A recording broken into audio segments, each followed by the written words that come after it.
Brenda, your PhD is very relevant to St Hilda's and the work that you do. Could you tell us more about that? My PhD is actually about rural young people and accessing higher education. And I wrote it out of frustration, actually, with the University of Melbourne. I was very tired, having worked with young people from rural places for so long, hearing them described over and over as disadvantaged. So they were an equity group, and they were grouped as if they were all the same. And I wanted to bring light to that idea. And so I spent a lot of time at the university complaining that they really needed to get to know rural young people, and they could come back to my college and I would introduce them and set them up with these outstanding young people. And eventually I realized that that was never going to happen, and I didn't have a platform to be able to speak about them.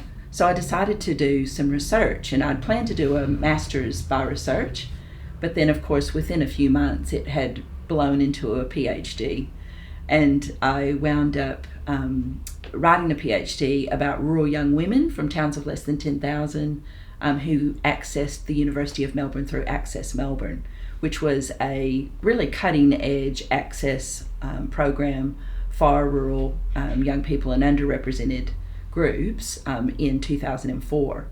So I think that the PhD is actually still relevant because I understand that it takes a lot more than good publicity for a person from an underrepresented area to access the university.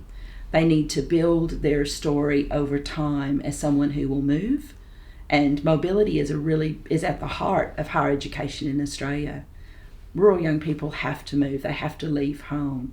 And that is something that is not understood well by universities. And the other thing that I demonstrated through the PhD is how important it's for a young person to know what they want to do. Now that may not be what they wind up doing, but they leave their home wanting to be something, and they have something in mind, because otherwise they would never go to university, and they wouldn't make that deep investment that it takes. But I think my PhD also demonstrated how can-do rural young people are, that they aren't in any way disadvantaged as people, that while the access to universities and cities is certainly an impediment to them coming, they bring so much richness to a university environment like this. So I still use my PhD every day and still talk about aspects of it, but I'm very, very privileged to have spent some time, having time set aside to look at rural young people and access to higher education. So what did you find most interesting about your PhD yourself?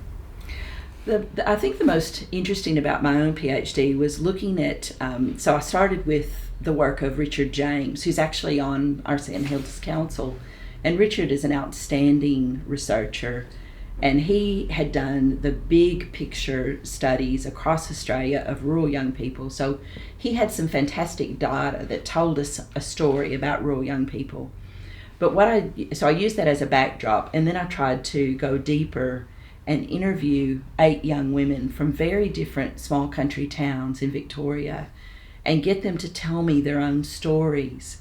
And so it was the contrast of that big data with the personal data. And I think that's what made it special over time.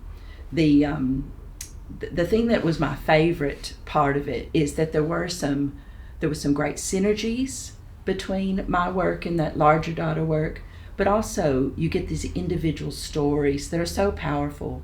And I think the individual story is actually the transformational part, and it helps us understand a lot better on how to help young people access higher education and what they need to know in order to make such a big move.